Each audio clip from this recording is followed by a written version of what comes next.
Introducing first, he has the most wins and finishes in UFC history. A man who made his MMA debut all the way back in 2006 and is still going strong today. Here is Donald Cowboy Cerrone.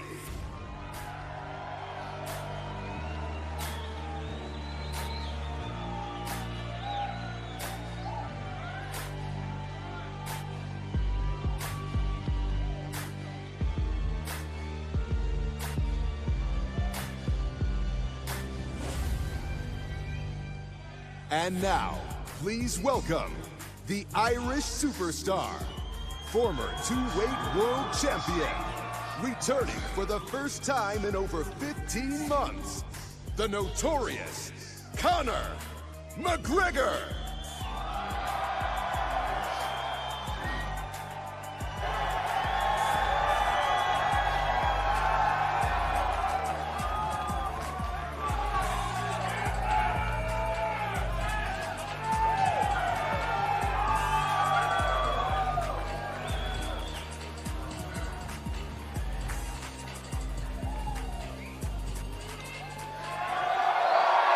What's up, everybody? How are you today?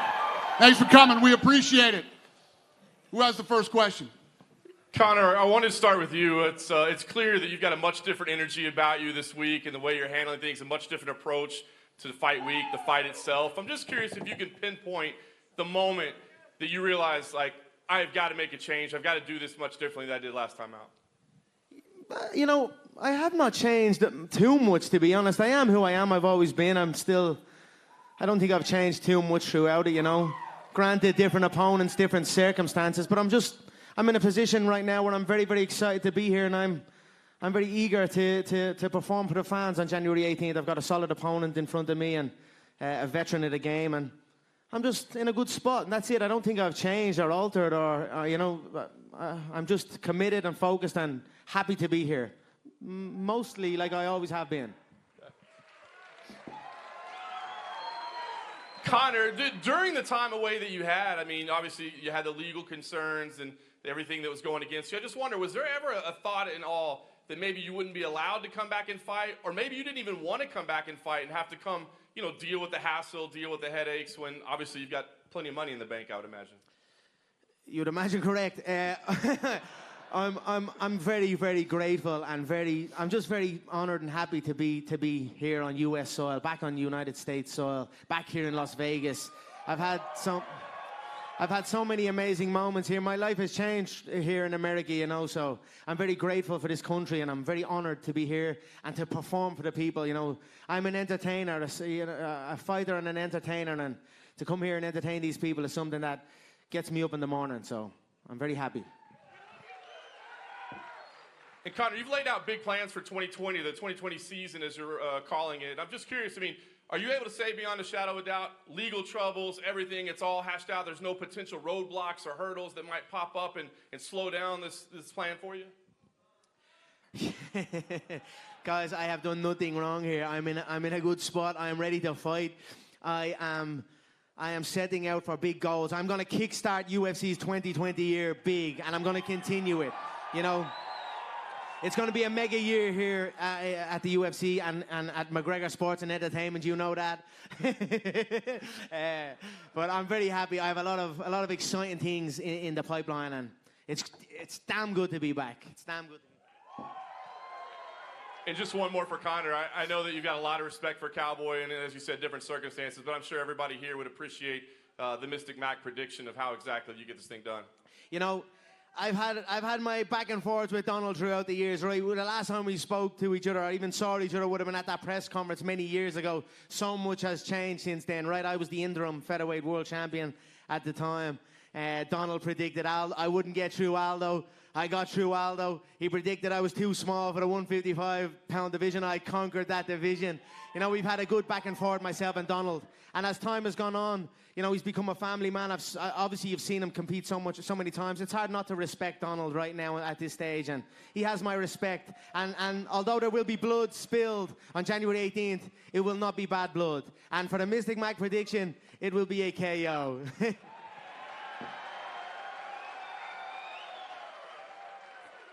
For Cowboy, I wanted to ask, I mean, the prevailing wisdom in breaking this thing down seems to be that if it ends early, it's because he was able to get to you with the power. If it ends late, you know, you'll be able to take over the fight as it carries on. How do you feel about that analysis? Oh, man, I'm looking forward to 4 or 5 rounds of battling with this dude, man. I don't want anything easy. I want to go on a fight, you know. Conor's one of the last dying breeds of the last fighters, man, so it's good to be in there with him and really get in there and fucking give it all we got. So, yeah, man, I'm going 5 rounds with this dude, and I cannot fucking wait till Saturday night.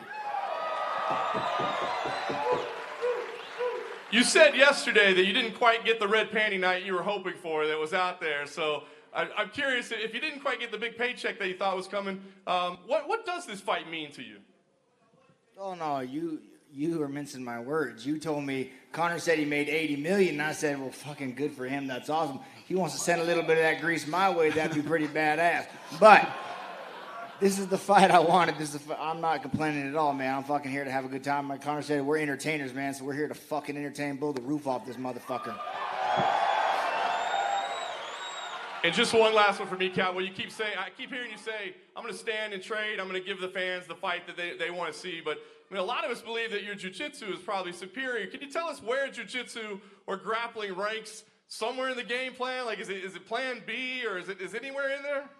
For all you analysts and experts that are asking these questions, you would be fucking stupid to think this man doesn't have a wrestling defense or some kind of grappling defense. So for me just to walk in and be like, oh, I'm going to just take him down and submit him, get a fucking real life, man. We got to go in there, we got to fight our asses off. That's what's got to happen. Yes, Conor. I saw some criticism online about the fact that you're running your own fight camp. So I was wondering what prompted that decision and how do you respond to that criticism? Running my own fight camp, I have many. I'm not sure what do you mean by that? It's my fight camp. I'm setting it up. I've got my coaches and my team. I don't understand the question.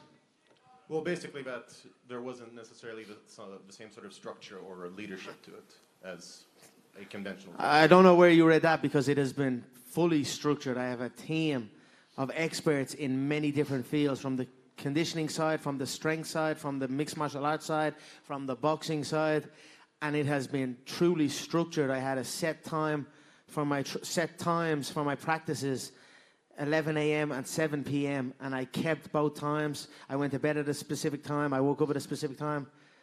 It was as structured as I've ever been. So it has been a phenomenal camp. I've given it my all. You know, I made a promise to my fans, to my team, to my people. I'd abstain from my beautiful liquid proper 12. I know you are enjoying it out there. But I made a promise that I would abstain and stay focused and give up my all, and I have done that. So I'm very, very proud of myself. I'm very proud and grateful of my team that have been with me on this journey. Okay, glad to hear it. Cowboys quoted as saying that things could kick off backstage if you were to cross the line. Do you expect either of you to cross the line leading up to the fight on Saturday? And what are your comments on that? You know, like I said, I have respect for Donald. He has earned my respect through his activity and through just observing him. You know, he steps up. He goes through divisions also. Not many a man in the business does that. He's been around so long. It's actually great to be in this Pearl at the Palms arena. I've never been here. I know they used to hold the Ultimate Fighter fights here. This was even probably before my time. I wonder if Donald's probably even fought in this arena. You know, there you go. You know what I mean? So it's hard not to respect Donald. There'll be no bad blood here. But there will be blood spilled. Make no mistake about that. That's the beautiful business we're in. So I'm happy with that. I'm in a good spot. We're focusing on the skills here, you know, and it's going to be an exciting bout for the fans. There's going to be a lot of attacks, a lot of drama in there, no doubt, you know. So we're very, very eager to get going. This is obviously a welterweight bout, and I'm not sure if you're aware of it, but both Kamaru Usman and Jorge Masvidal are here and will be in attendance of a fight. Those are two of the biggest fights in the welterweight division right now, and which one of those two fights would potentially interest you more? You know, that's an interesting one. What would I be interested in more? I take both. You know, I'd have both. I would like that bad motherfucker title, that belt, and then I'd like the gold. You know, for me, the gold is has a bit more significance to it, especially since the way the BMF fight finished, I thought we were robbed of a classic contest there. I thought it was only kicking into gear rounds 4 and 5. But they're both exciting bouts. I'd say probably the more exciting of the bout would probably be myself versus Jorge from a stylistic standpoint.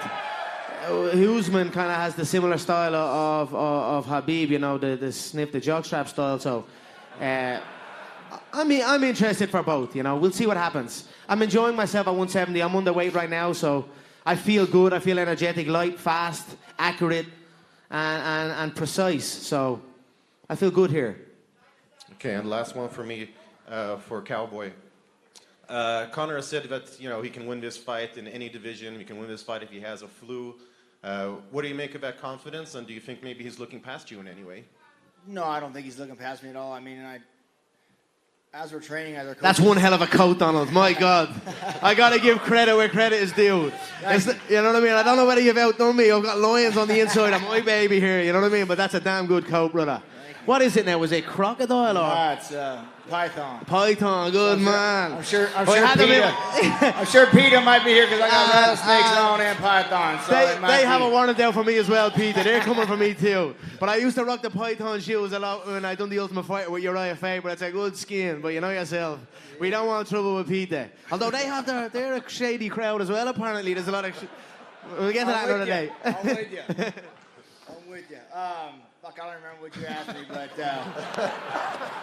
Do you think at all that he's looking past you in any way? No, I do not. I think, we prepare to beat our opponent at our worst, right? So for him to say he's got the flu, whatever, good. I fucking hope so, man. I hope you're ready. Right? Because I'm coming. He knows it. He's coming. We're gonna blow the fucking roof off this place, you guys. You don't understand. I'm so excited for this fight. So excited. Thank you. Hey, a couple quick questions for Conor about your legal issues. Real quick, Conor, what can you tell us? Yeah, we're here to talk about a fight. Nothing he does outside of fighting. Why do everyone got to keep going there? The rest of the week is fight questions, I promise. Why does everyone got to ask that He answered shit? these questions yesterday on ESPN. He answered these questions Can yesterday. you tell us anything specifically about the status of the sexual assault allegations in Ireland? He answered that yesterday on ESPN. And was there ever a point where you guys were concerned that might imperil this fight? Was I? Either of you? No.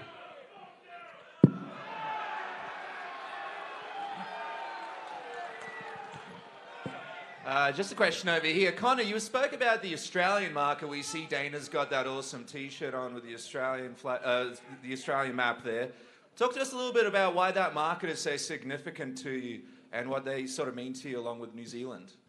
What's going on in Australia is heartbreaking at the minute, and New Zealand and New South Wales. I have many friends, many Irish people are over there, and it's very, very sad to see. And I'm very proud to be assisting with the UFC in their efforts in helping. And also, a thing I do for Proper 12, we support first responders in America currently, right? So we've reached a threshold where we're donating $1 million per annum to first responders. So we're currently vetting organizations to donate this revenue, and we have a nice announcement after the fight. But since this stuff has begun in Australia, I have shifted focus now, and we're working now to aid the Australian firefighters also and the first responders out there. So it means a lot, and I know Australia's a strong nation. I know they will fight on and conquer this, and the world is with them. So Godspeed, Australia.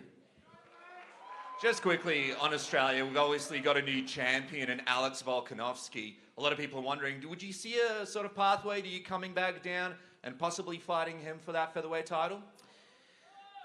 Maybe it's a little too much, although I'd never say never. You know, I made 153 against Floyd. I'm comfortably floating just under 170 now. I could make 155 handy. I could do it. Whether I would or not, probably not for Alex at this time, certainly. I'd be interested to see the rematch between him and Max. Thought it was a good fight.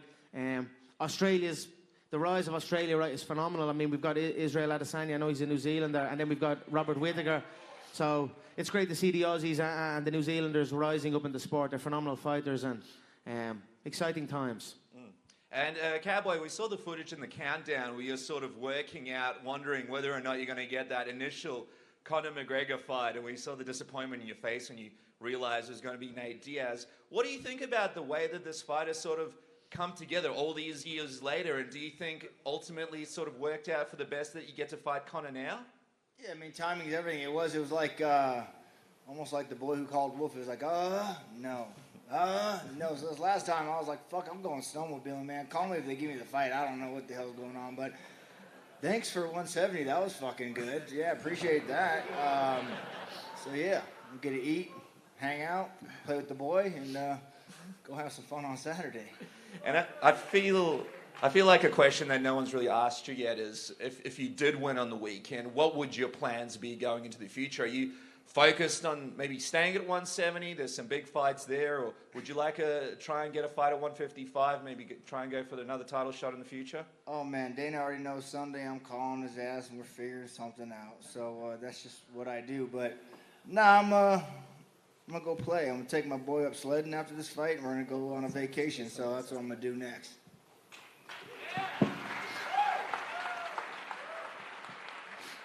Donald, you've said in the past that fighting isn't everything for you, it's how you make your money. But I wonder, for this fight in particular and this opponent, a global superstar, do you amplify how focused you are, how serious you take this, or is it the same approach as always? Oh, but see, that's where you're mistaken. Fighting is just what I do. It's, I love it to death. It's my passion. So by saying it's not my everything, I just like to live fucking life. So if fun comes into my training, I'm going to go have the fun for sure. But every day we train, every day we focus. It's just like this man, he hasn't been a year and a half since he's fought. I'm sure he trains almost every single fucking day. So it's just what we do. It's in our nature. We're the last dying breed of some last fighters, man. So it's cool to be here and share the octagon with this man. So no different approach then for Hell this camp? no. Still having fun, kicking ass, and doing what I love. And then for Conor, your interview with ESPN, kind of different than what you said earlier in this press conference, that you haven't changed as a person, but how much, you don't think you're a different person from the last time you stepped outside of the octagon here in Vegas, 2018? I'm certainly more grown and more experienced, and I've been through certain things that have helped shape me as a man. Like us all on this journey of life. But if you were to ask my family and my people that know me, I am no different. So, I'm certainly more focused this camp and a bit more aware. And I followed what I said I should do with this camp, and it's helped me leaps and bounds. So. But my internal, I'm still the same young kid that I always am. Still a passionate young man, and still reaching for the stars and aspiring to do things that have never been done before. Jim Greasehaber, cage side seat. Conor, seeing you here and seeing your name atop the marquee for the top 5 pay-per-views of all time. You're a walking money machine. Everywhere you go, we're all making more money because you're here. Dana's smiling ear to ear, right? I appreciate that. All this time, you've been making all this money for people, but you've talked about getting back to fighting. And I can't help but see the joy on your face. You didn't look this happy last time we saw you. The joy of getting back to being Conor McGregor, the person, is all over you. Can you just expound on that a little bit? Yeah, thank you. I appreciate that. And, sometimes we got to go to certain places in our life to realize what we need to do. And I certainly have turned over a new leaf, although I feel I'm still the same young man, but I definitely feel re-energized and refreshed, and thank you for noticing. I appreciate it, and I appreciate your acknowledgement of the revenue I bring. You're damn right. It all trickles down. I'm sure we all appreciate that. And Cowboy, for you, if I'm not mistaken... And then I'm at the bottom scooping it all up. 50 fights, right? So, if it's going to be 51. 51. It better be a big one on 51, right? Just describe your feeling. The jacket, the boots, everything up there, the smile from ear to ear. You're a guy who'll go fight anybody, anywhere, anytime, known as a down-home guy. So the lights, the glamour, everything associated with this fight, it's just got to be a lot of fun for you, right? Oh, man, it's cool to finally get what I deserve, man. It's cool. So thank you, Conor. And you're right. You do bring the biggest paydays. You do bring the biggest eyes. So... fuck, why not have Cowboy along with Donald, you? welcome. You've earned it. You've earned that multi-million-dollar payday, and I'm delighted for you, bro. Yeah, seriously, truly. Way past red panty night, right? Hey, Dana, for you, last one. For years, you've talked about being the biggest sport in the world, and throughout the years, we've talked about the ESPN deal and the sale, and What a way to start the year with Conor coming back and the potential to top last year, which you said was the biggest year.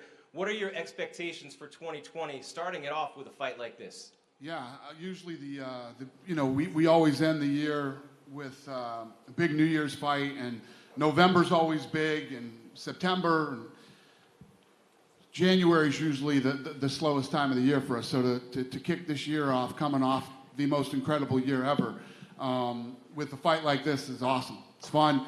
You know, we even had a big gap there where we didn't have some fights and had some time off. So to start January like this it's awesome. I'm excited for Saturday too. Question for Cowboy. A lot of the narrative going into this fight is about what Conor's going to do after he beats you. Are you all feeling overlooked by the general public and the media? No, not at all. I mean, that's what this dude does. He's the best at talking and selling fucking fights. So I don't think he's overlooking me at all. He knows exactly who he has standing in front of him, and he's trained and he's ready. And I don't give a fuck about the media. I just care about this dude right here. Yeah. And question for Conor.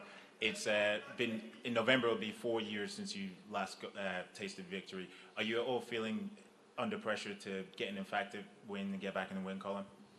No, I don't feel pressure, you know. Pressure creates diamonds, they say, so I'm very excited to be in this position, very well prepared. That narrative, you know, I've lost once unavenged inside the UFC's octagon.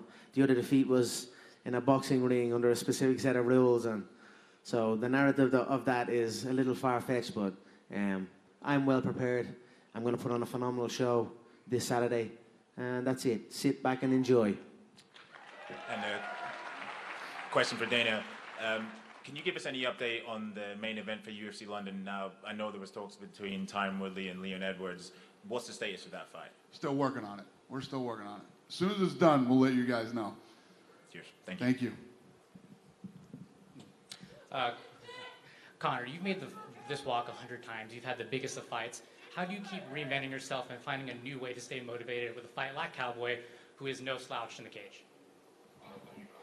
I certainly feel I've done that. You know, I feel I've reshaped my frame. Moving up to 170, Dana made some outlandish comments. One man's too big, and this, that, and the other. Might have lit a fire under my belly, and there was some things happening up in this division. Last time I fought in this division, I felt amazing. You know, I outlasted a triathlete, a man who's known for his cardiovascular abilities, and I dropped him multiple times inside the bout, and I'm full of energy. And now I'm back. You know, at this weight, I feel good. The fans are excited. I always love to give gift excitement to the fans. You know, a fighter who's willing to go up and down and who does that.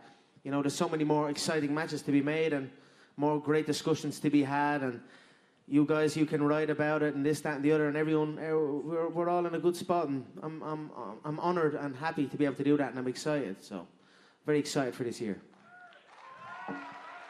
Dana, one for you right here. To kind of tail off a question you were asked before, you mentioned how 2019 was the biggest year ever. If Conor's able to complete the season, fight 3 times this year, how big can 2020 be business-wise for the UFC? Should be damn good. Yeah. You know, if Conor does compete that many times this year, plus you have the big Khabib-Tony fight that's going to happen, the John Jones fight's going to happen, and the list goes on, and whatever could happen after these fights happen, it'd be good. So, sounds good to me. And one for you, Conor. We've never seen the scene with you up here. You're, exchanging smiles with Cowboy. You're being very friendly. So much of your reputation is being built on mental warfare. Why did you choose to take this approach in, dealing with Cowboy in the lead up to this fight? You know, I don't know. I am as real as it gets, like the company's slogan. You know, I react to how the situation is, and that's it. The situations have been a specific way for some time. This situation seems to be a little bit different, so I react accordingly. There's nothing false, nothing fake. It is just me being real and who I am, and that's it. What do you think is the most dangerous element of Cowboy's game? You know, I can read Donald. You know, I like him a lot. He's a good guy, but I can read Donald like a children's book. To be honest, you know, he's a good fighter. He's got some good tricks up his sleeve. I know the tricks he has, and I know what he's planning and what he hopes to achieve. But we are well prepared, and we'll see on the night. It's going to be a good night. And to bounce that back to you, Cowboy, is there any tricks up your sleeve for Saturday night? Oh, man, he can read me, so we'll see. Hopefully, hopefully he's got some hooked on phonics. We'll see what's going on. I don't know. The Notorious, how we doing? Very good. How are you? Good. We've been waiting months on a Zuffa boxing announcement. It's been crickets. There's no secret. You've done things to change things in the fight game. You got Dana White doing courtside at a Clippers game with Floyd Mayweather. Do you know something with what's going on with Zuffa boxing? We're in negotiations, what they? But well, you know, we'll see what happens with El Zuffa boxing and McGregor Sports and Entertainment. Earlier today, the Schmo talked to Manny Pacquiao's management. They're interested in doing a bout with you here in Las Vegas, here at Raider Stadium. Would a Manny Pacquiao match get precedent over a Floyd Mayweather rematch? That's a tough one. That's a tough one. I would love that. I would love that Floyd rematch. I thought I'd done for what was in front of me. I thought I'd done very well. I thought of some slight adjustments. I'd have done even better. So I feel now I could take that victory. The Manny Pacquiao, the talks have been ongoing in that. And for me, an aspiration of mine now also is to win a boxing world title. I think that would be a phenomenal feather in the cap and something I look to achieve in the future. And something I will achieve. You know, I'm back with my boxing coaches at Crumlin Boxing Club where I learned how to throw a punch. They've sat me down on my punches and we've cleaned up some things and I'm feeling really confident in my boxing abilities and it'd be an honor to come back into boxing, and who knows, maybe I will kickstart stuff for boxing if we can get there. Last one for Cowboy. You live at the BMF Ranch. We had the BMF title. Dana said it's a one-off. If you get the W against Conor, what are you going to do to vouch so you can fight for the BMF title to match your home? Yeah, I'm going to tell him, come on with it. You know, that's a no-brainer. But I'm looking for Saturday night, man. I'm not looking anywhere past that. Get out there and do what I got to do. When I get the victory, then we'll sit down and we'll talk, man. But until then, I'm focused on Saturday.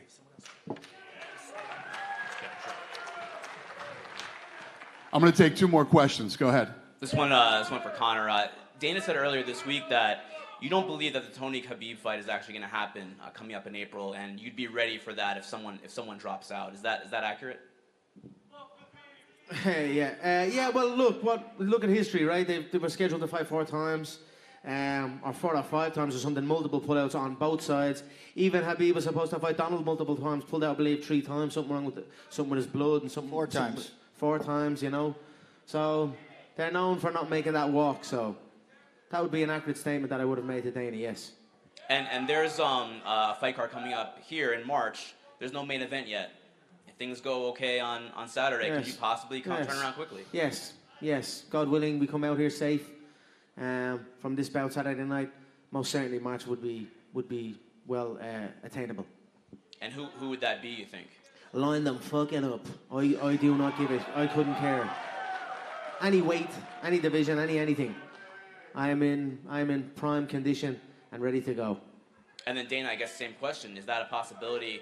There's no main event yet for that card in March here in Vegas. Could it be Conor McGregor or maybe even Cowboy Cerrone on headlining that one? Anything is possible. Let's see what happens on Saturday.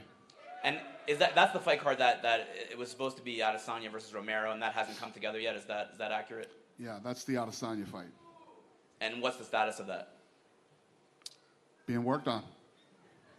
Fair enough. And Kamaru Usman and Jorge Masvidal are going to be in town this week. They're going to be at media day tomorrow. Anything to read into about those two guys that's just the way it played out. They just both happen to be in town. It has nothing to do with any fighting or anything like that. Last one for me, for Cowboy. Back in 2015, you had that press conference with Conor there, and you were kind of chiding him for going to 155. Now he's been at that weight. You guys are fighting at 170, ironically. Do you have different feelings about him now than you did back then? Oh, man, he did everything he said he was going to do, didn't he? So, any feelings? Yeah, he's fucking great, man, and I'm honored to share the thing with him. So, we'll see. We'll see if at 170 I'm still a fucking stick in the mud, huh? Yes. Good man. Go ahead, yep. Did you have a question? Yeah, thank you, Dana. Yeah. For Conor, you're known for having really evolved striking, and I remember back in the day you said that everyone else looked like they were kind of standing in quicksand. Give us your thoughts on what you feel about Donald Cerrone's striking. Yeah, I certainly feel I will have the speed advantage. I'm feeling confident going in here. I'm feeling confident against anyone. I'm fully prepared, fully committed Conor McGregor. There's no one that can touch me. You know, I birthed this game. I made this game what it is. So I'm going to go in there and remind everyone and show the world on January 18th. And if you look at the Nate Diaz fight, do you see any similarities in the fight with Nate and Cowboy as opposed to the two fights you've had with Nate and the fight you'll have here? Well, one similarity, they're both at 170, right? I mean, also, they're both six footers. So I'm excited about it. You know, Nate was one hell of a challenge, one hell of a competitor. And, you know, I look forward to maybe possibly that trilogy down the line also at some stage. Donald's also a hell of a competitor, a tough man. So. Final question. If this fight had taken place 5 years ago when you two first had words at a press conference as opposed to now, would it go the same way or how would it be different? The press conference probably would have went a different way. That's for damn sure. But the bout, I feel, probably would go the same way. So. Okay. And for Cowboy, biggest challenge of your career or just one of many? Oh, man, yeah.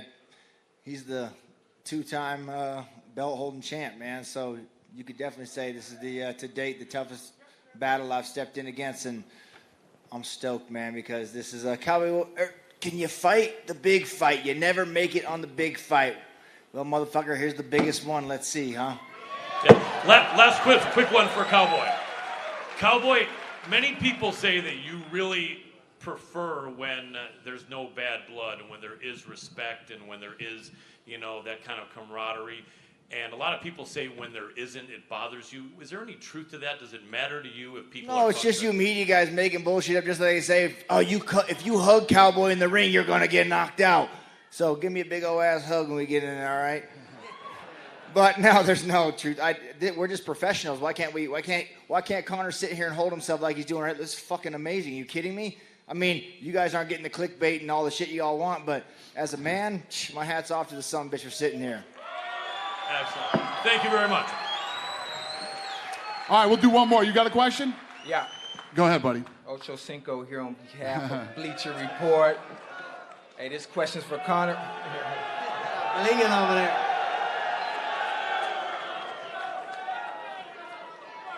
Hey, this question's for. All right. Hey, this question's for Conor. This is my first UFC presser. Excellent. Welcome. Saturday will be my first UFC match. Excellent.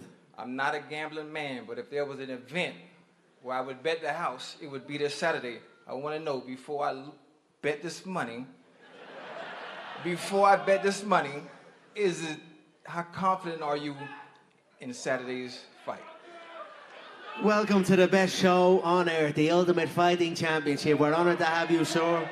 I'm extremely confident, if you can't tell. I'm coming in with full preparation, full commitment, and full confidence in my striking abilities and my shots.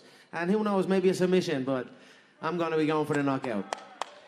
All right. Dana, good to see you, baby. You too, bud. Thank you. All right, everybody. Thanks for coming out today. We're going to get this stuff out of here. Everybody. Square them off. We'll see you Saturday night.